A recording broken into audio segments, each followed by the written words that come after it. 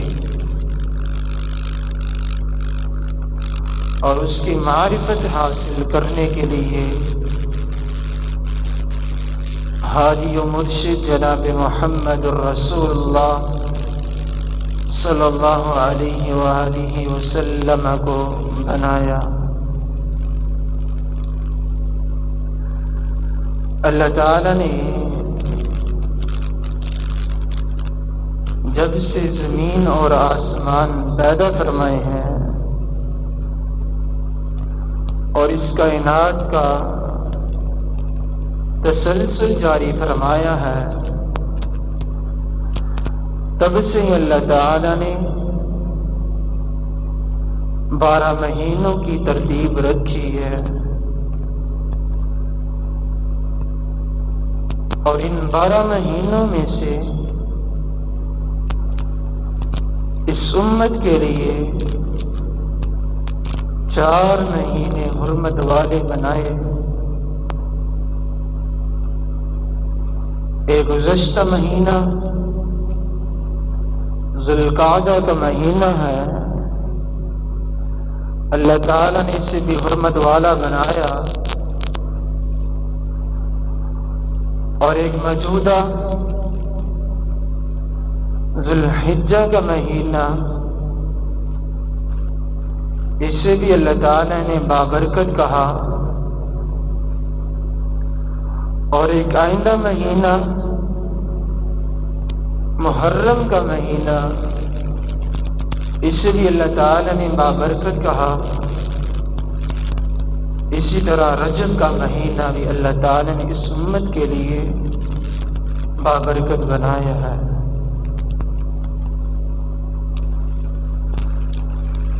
رسول اللہ صلی اللہ علیہ وسلم کے ارشاد گرامی ہے، افضل ایام الدنیا ایام العشر، دنیا کے اور پورے سال کے سب سے خوبصورت اور افضلیت والے جو ایام ہیں وہ ذوالحجہ کے مہینے کے پہلے 10 دن ہیں۔ اسی لیے رسول اکرم صلی اللہ علیہ وسلم نے بھی فرمایا، ما من ایام العمل الصالح فیہن ولا احب الى اللہ من هذه الایام العشر۔ اللہ تعالیٰ کو کس قدر ان 10 دنوں میں کیے گیا عمل محبوب ہے، اس کے علاوہ کوئی ایسے ایام نہیں، کوئی ایسا مہینہ نہیں، کوئی ایسے دن نہیں جن کو اللہ تعالیٰ نے اتنا محبوب کہا ہو اور ان میں کیے جانے والا عمل اللہ تعالیٰ کے ہاں اس قدر محبوب ہو۔ وہ 10 دن ہیں، ذوالحجہ کے پہلے 10 دن۔ قالوا وللجہاد، پوچھا گیا اے اللہ کے رسول صلی اللہ علیہ وسلم، اگر کوئی بندہ جہاد کرتا ہے وہ بھی ان 10 دنوں سے افضل نہیں ہو سکتا؟ قال وللجہاد، ان دنوں میں کیے جانے والا عمل جہاد بھی اس پر فضیلت نہیں لے جا سکتا۔ الا رجل خرج بنفسه وماله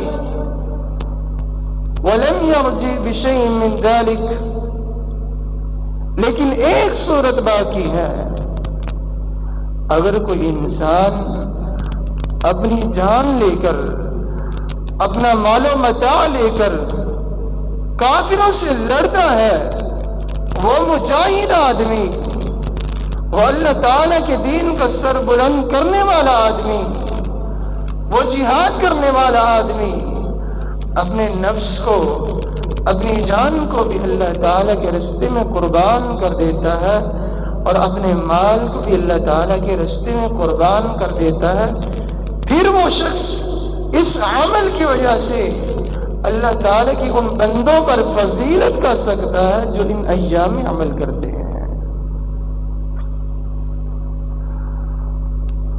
اور صحیح البخاری اور مسلم کی روایت ہے، رسول کائنات جناب محمد الرسول اللہ صلی اللہ علیہ وسلم نے کیا فرمایا؟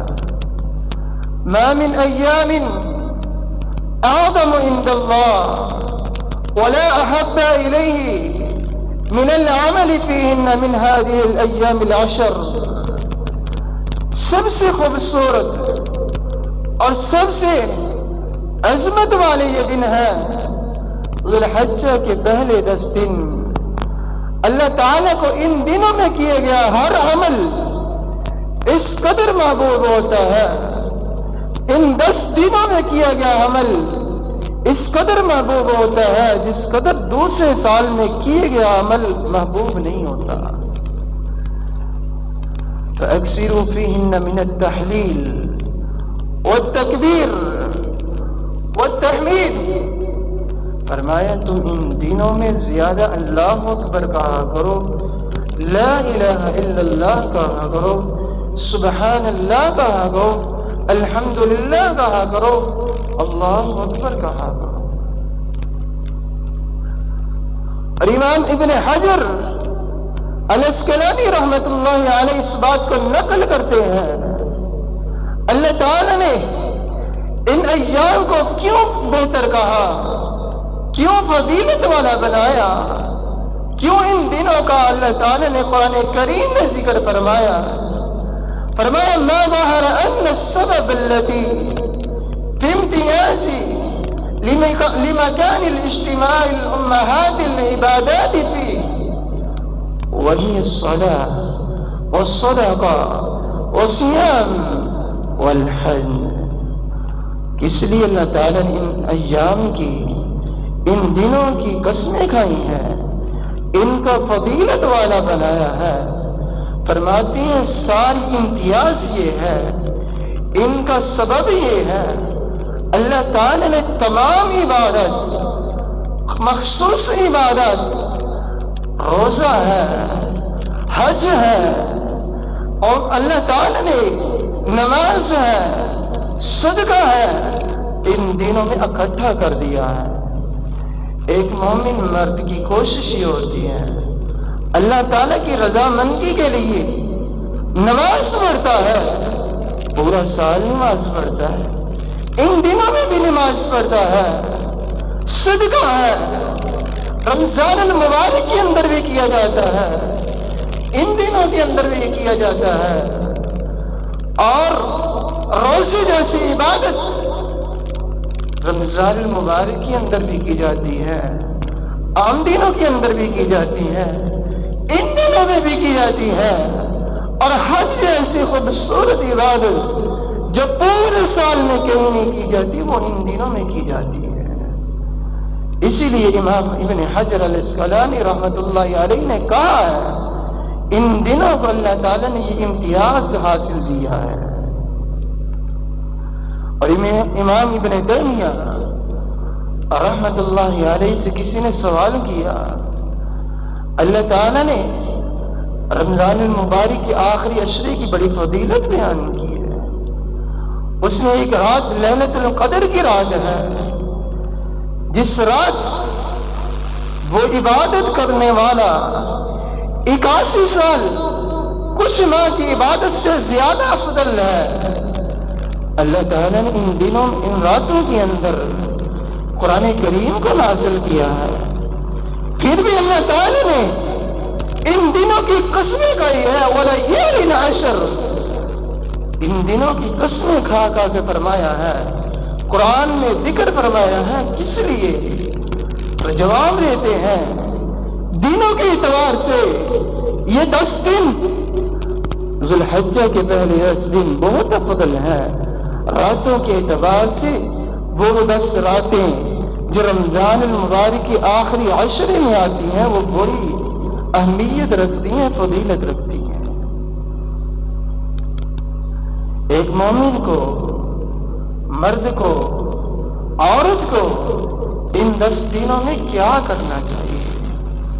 سب سے پہلا کام 40 50 سال کے برس ہو گئے ہیں، عمر ہو گئی ہے، چاند دیکھتے ہیں، چاند کو دیکھ کر یہ تو بتا سکتے ہیں کہ یہ چاند کتنے دنوں کا ہے، لیکن دعا نہیں آتی، دعا سے محروم ہے، کبھی سیکھی ہی نہیں۔ سب سے پہلے دعا پڑھنی چاہیے۔ اللہم احلّ علینا بالامن والایمان والسلامت والاسلام، اے اللہ اس جان کو ہمارے لیے امن و ایمان والا بنا دے، والسلامت والاسلام، سلامتی والا بنا دے، اسلام کی غالب آنے والا بنا دے، والتوفیق لما تحب وترضى، اے اللہ مجھے اس طرح کے عمل کرنے کی توفیق عطا فرما جس سے تو محبت کرتا ہے اور جسے تو پسند کرتا ہے، اور جن اعمال کو دیکھ کے اے اللہ تو اس بندے پر راضی ہو جاتا ہے۔ سب سے پہلا کام دعا پڑھنی چاہیے، اور دوسرا کام رسول اکرم صلی اللہ علیہ وسلم کیا کرتے تھے۔ آپ علیہ الصلوۃ والسلام اس چاند کو دیکھ کر تکبیرات بحال کرتے تھے۔ فَأَكْثِرُوا فِيهِنَّ مِنَ التَّكْبِيرَاتِ وَالتَّهْلِيلَاتِ وَالتَّحْمِيدَاتِ، زیادہ سبحان اللہ کہا کرو، الحمدللہ کہا کرو، اللہ اکبر کہا کرو، لا الہ الا اللہ کہا کرو۔ اور سیدنا ابو ہریرہ رضی اللہ تعالی عنہ اور سیدنا عبداللہ بن عمر رضی اللہ تعالی عنہ دونوں یخرجان الى السوق، گھر سے نکلتے بازار کی طرف، ویکبرہما، اور دونوں تکبیریں کہتے، اللہ تعالیٰ کی تسبیح و تحمید کہتے، وَيُكَبِّرُ النَّاسُ مَعَ تَكْبِيرِهِمَا، اور لوگ بھی ان دونوں کے دیکھ کر اپنی تکبیرات کہنا شروع کر دیتے ہیں۔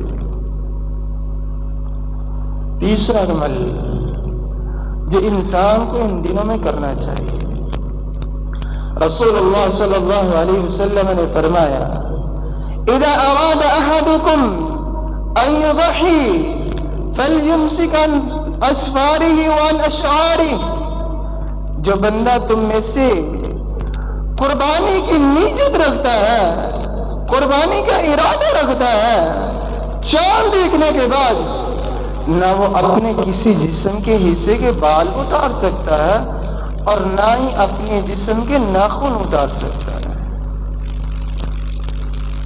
چوتھا عمل جو انسان کو کرنا چاہیے، اور رسول اللہ صلی اللہ علیہ وسلم کا معمول یہ تھا، كان يصوم 9 يوم 10، كان يصوم 9 ذي الحجة ويوم عاشوراء، وكان يصوم يوم الخميس ويوم الاثنين۔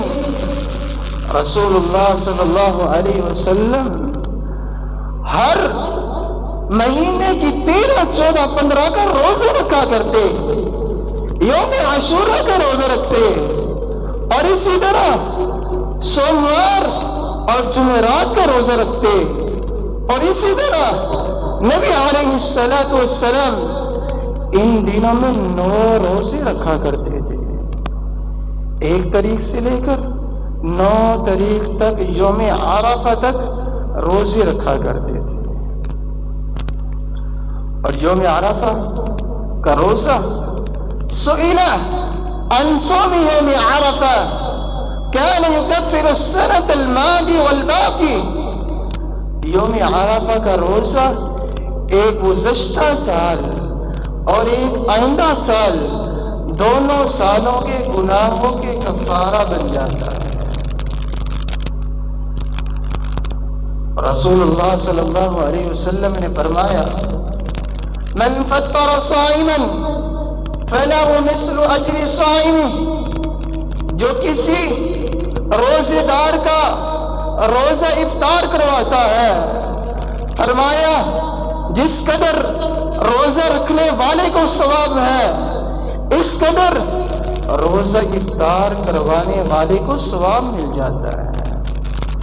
آج وہ نوجوان کھڑا ہونا چاہیے، نوجوان پیدا ہونا چاہیے، وہ نوجوان جس کے دل میں یہ بات آئے، صبح سے 15 لوگوں کو روزہ رکھوائے اور دل میں تڑپ ہونی چاہیے، اے اللہ نہ جانے کون سی زندگی کا آخری سال ہے، لیکن دل میں تڑپ ہونی چاہیے، اے اللہ تیری خاطر ان لوگوں کو روزہ رکھواتا بھی ہوں، اور جب مغرب کی اذان ہوگی روزہ افطار کروائے گا، وہاں اللہ تعالیٰ اس کے تمام گناہوں کو معاف فرما دیں گے۔ یوم عرفہ کا روزہ کس دن رکھنا چاہیے؟ کسی حساب سے رکھنا چاہیے؟ رسول کائنات جناب محمد الرسول اللہ صلی اللہ علیہ وسلم نے فرمایا لِكُلِّ أَهْلِ بَلَدٍ رُؤْيَةٌ، ہر ملک والے اپنے ملک کے چاند کا اعتبار کرتے ہوئے روزہ رکھیں گے۔ اگر ہم پاکستانی لوگ یوم عرفہ کا روزہ اس دن رکھیں جس دن لوگ عرفہ کے میدان میں جمع ہوں، تو عید بھی ان کے ساتھ کرنی پڑے گی، لیکن امتیاز یہ ہے، علماء کا اجماع یہ ہے کہ بندی کو روزہ، پاکستانی کو روزہ اس وقت رکھنا چاہیے اپنی طریق کے اعتبار سے جب 9 ذی الحجہ ہو جائے، جو دن مرضی ہو، لیکن عرفہ کا مقام لگا ہو یا نہ لگا ہو، بعد میں روزہ رکھنا پڑے۔ انسان کو اپنی تاریخ کے اعتبار سے 9 ذی الحجہ کا روزہ رکھنا چاہیے۔ اسی طرح شام کے علاقے بلغاریہ وغیرہ میں ایک دن آگے ہے، ان کا چاند ایک دن پہلے نظر آ جاتا ہے، وہ سعودی عرب سے بھی زیادہ آگے ہے، وہ 9 طریقہ روزہ عرفہ کے مقام سے پہلے رکھتے ہیں۔ اسی طرح کچھ ممالک اس طرح کے ہیں جن کے اندر جب سعودی عرب میں دن ہوتا ہے، ان ممالک کے اندر رات ہوتی ہے، کیا وہ رات کو روزہ رکھیں گے؟ نہیں، لِكُلِّ أَهْلِ بَلَدٍ رُؤْيَةٌ، ہر ملک کا اپنا اپنا رؤیت ہے، ہر ملک والے اپنے اپنے چاند کا اعتبار کر کے 9 ذی الحجہ کا روزہ رکھیں گے۔ 5واں کام جو انسان کو کرنا چاہیے اور ہر مومن کی خواہش ہونی چاہیے، اللہ ہمیں اس طرح کا کام کرنے کی نصیب عطا فرما، توفیق عطا فرما۔ کیا کام کرنا ہے؟ روزہ رکھنے کے بعد 9 ذی الحجہ گزرا، عید کا دن آ گیا، نبی علیہ السلام كان يخرج إلى العيدين ماشيا ثم يرجع ماشيا بطريق آخر، نبی علیہ السلام عید پڑھنے جاتے، پیدل جاتے، سواری پر سوار ہو کر نہیں جایا کرتے تھے، پیدل جاتے، اور نبی اکرم صلی اللہ علیہ وسلم نماز پڑھ کے بغیر اذان ولا اقامہ، بغیر اذان اور اقامت کے نماز 2 رکعت ادا کر کے واپس جب آتے، بطریق آخر، دوسرے رستہ تبدیل کر کے آتے، تاکہ قیامت کے دن یہ رستے گواہ بن جائیں، اے اللہ تیری عبادت کرنے کے لیے ان رستوں سے گزرا کرتے تھے۔ 6واں کام جو انسان کو کرنا چاہیے، رسول کائنات جناب محمد الرسول اللہ صلی اللہ علیہ وسلم كان لا يطعم يوم الفطر، كان يطعم يوم الفطر ولا يطعم يوم النهر حتى يذبح، نبی علیہ السلام عید الفطر کا دن ہوتا تو آپ علیہ السلام کوئی میٹھی چیز یا کھجورے وغیرہ کھا کر آیا کرتے. وَلَا يُطْعَمْ يَوْمَ النَّحْرِ حَتَّى يَذْبَحَ. اور عید الاضحیٰ کے موقع پر آپ علیہ السلام گھر سے کچھ نہیں کھا کر آیا کرتے حتیٰ کہ نماز پڑھتے، پھر قربانی کرتے، پھر قربانی کا گوشت پکا کر کھایا کرتے تھے. اس سے پہلے کوئی چیز نہیں کھایا کرتے تھے. یوم الفطر کے دن سنت یہ ہے انسان کھجورے کھائے، 3 5 7 تا کھجورے کھا کے آنی ہے. اور یوم النحر کے دن آپ علیہ السلام کی سنت یہ ہے، سنت مبارکہ یہ ہے کہ آپ علیہ السلام کوئی چیز نہیں کھا کر آیا کرتے تھے. یہ سنت پر انسان کو عمل کرنا چاہیے. عید الفطر کے دن ہر انسان کی کوشش ہوتی ہے میری جوتی پالش ہو جائے، میرے کپڑے پریس ہو جائیں. کوئی انسان یہ نہیں سوچتا میں نے سنت پر عمل کرنا ہے. لیکن گھر کے اندر ایک فرد اس طرح کو ہونا چاہیے جو کھجورے اٹھائے اور دروازے پر کھڑا ہو جائے، ہر آنے والے کو، گھر سے نکلنے والے کو کھجورے پکڑائے اور ان کو سنت پر عمل کروائے. جس قدر پورے گھر والے ثواب اکٹھا کریں گے اتنا ثواب اس اکیلے کو ملے گا جو انسان سنت پر عمل کرواتا ہے. 7واں کام جو انسان کو کرنا چاہیے یوم الفطر کے دن اچھا لباس پہننا چاہیے. رسول اللہ صلی اللہ علیہ وسلم 2 جبے رکھے ہوئے تھے. آپ علیہ السلام جمعہ کے دن اور عید والے دن، اور اسی طرح کوئی وفد آ جاتا آپ علیہ السلام کے پاس، وہ ملنے کے لیے آتے تو آپ علیہ السلام ان 2 جبوں میں سے کسی ایک جبے کو لباس بنایا کرتے، زیب تن بنایا کرتے. آج لوگ کیا کرتے ہیں؟ سوچتے ہیں میری گھر والی فوت ہو گئی. آج کچھ لوگ اپنے ذہن کو دوڑاتے ہیں، اپنے دماغ کو دوڑاتے ہیں. عید آ گئی، پھٹے پرانے کپڑے پہنے ہوئے ہیں. پوچھا کیوں؟ آج میرے گھر والا فوت ہو گیا ہے. نبی علیہ السلام کی پیاری بیوی سیدنا خدیجہ رضی اللہ تعالی عنہا فوت ہو گئی.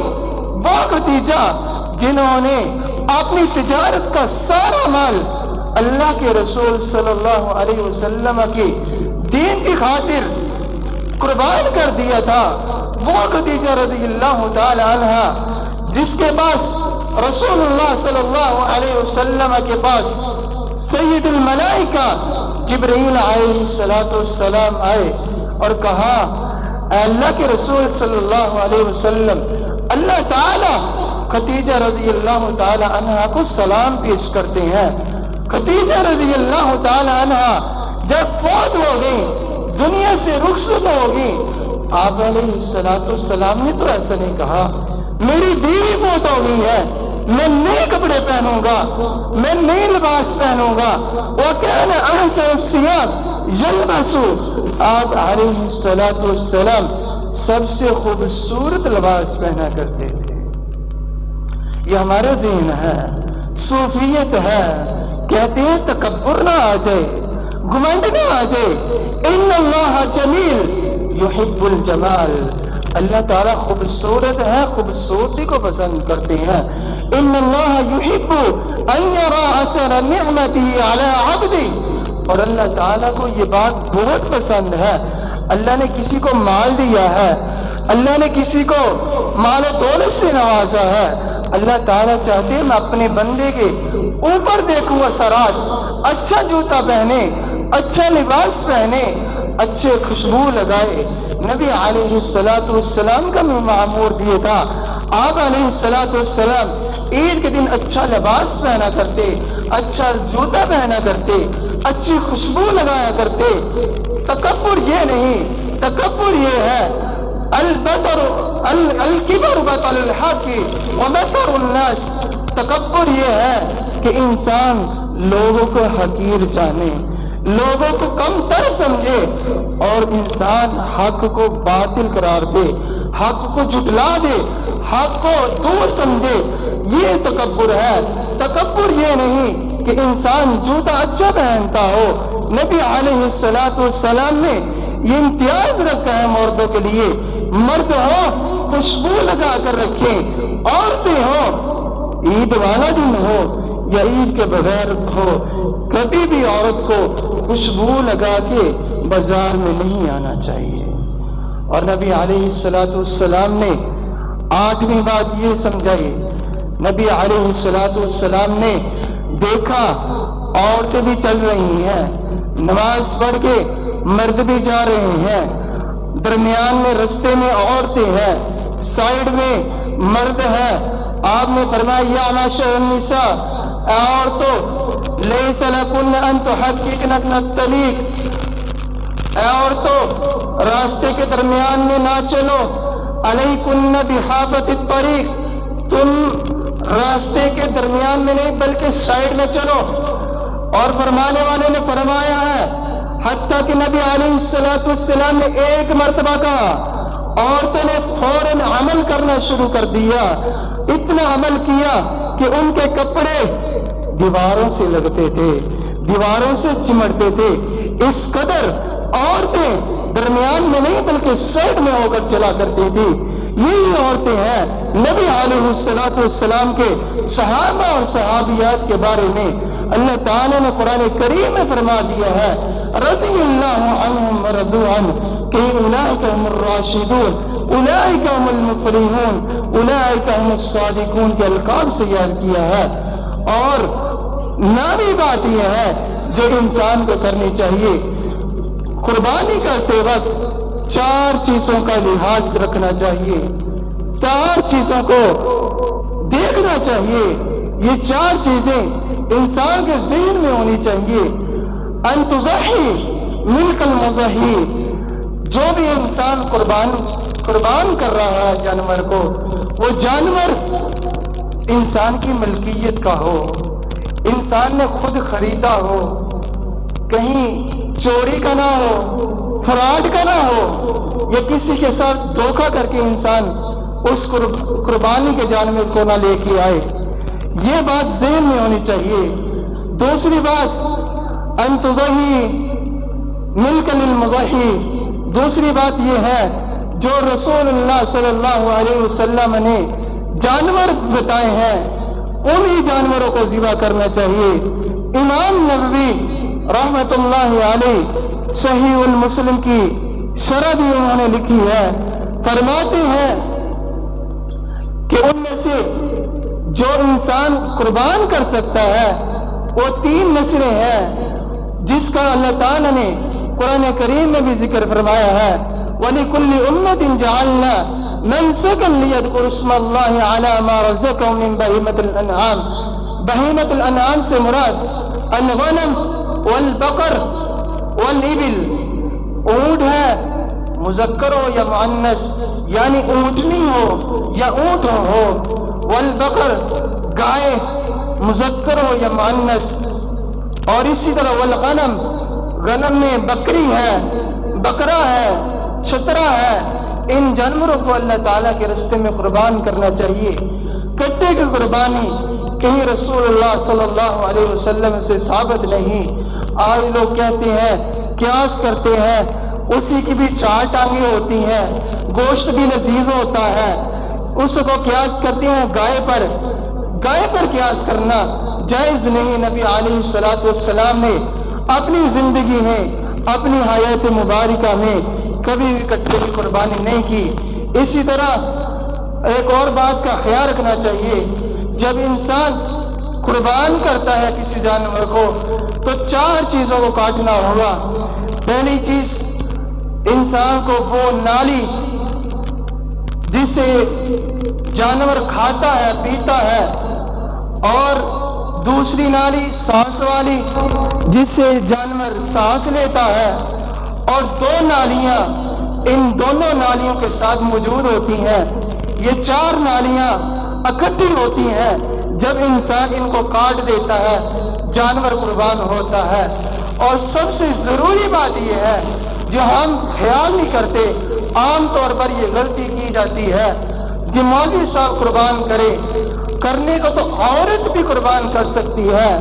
ابو موسیٰ اشعری رضی اللہ تعالی عنہ نبی علیہ السلام کے صحابی ہیں، انہوں نے امر بناتک بأیدیہن ان یضحین، انہوں نے اپنی بیٹیوں کو حکم دیا تھا، اے میری بیٹیوں اپنے ہاتھوں سے قربانی کرو۔ اور سب سے خوبصورت اور ضروری بات یہ ہے جب انسان اپنے مال کو، اپنے جانور کو اپنے ہاتھوں سے قربان کرتا ہے، انسان کو دلی سکون بھی ملتا ہے۔ اور اس کے علاوہ عام طور پر یہ بات دیکھی جاتی ہے، قربانی کرنے والے جو قصاب ہوتے ہیں، قصائی ہوتے ہیں، وہ دعا نہیں پڑھتے، اور جس کی وجہ سے انسان کا جانور بھی خراب ہو جاتا ہے، قربانی بھی قبول نہیں ہوتی۔ دعا نہ پڑھو تو قربانی نہیں ہے، اسی لیے خود قربانی کریں اور دعا پڑھیں، بسم اللہ اللہ اکبر۔ یہ قربانی نبی ابراہیم علیہ السلام کی سنت ہے، سنت ابراہیمی بھی ہے، اور نبی علیہ السلام نے اس پر تاکید کی ہے، یہ سمجھ کر قربانی کرنی چاہیے۔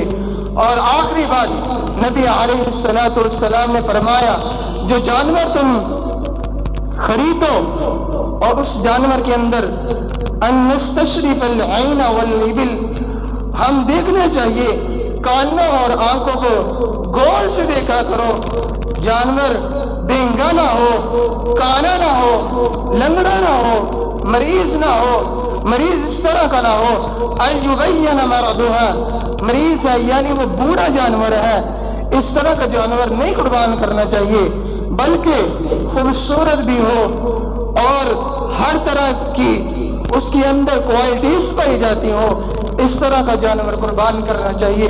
اللہ تعالیٰ سے دعا کرتا ہوں اللہ تعالیٰ ہمیں اس طرح کا جانور قربان کرنے کی توفیق عطا فرمائے کہ جو ہر عیب سے پاک ہو، اور اللہ تعالیٰ ہماری قربانی کو قبول و منظور فرمائے، اور اللہ تعالیٰ ان تمام باتوں پر عمل کرنے والا بنائے۔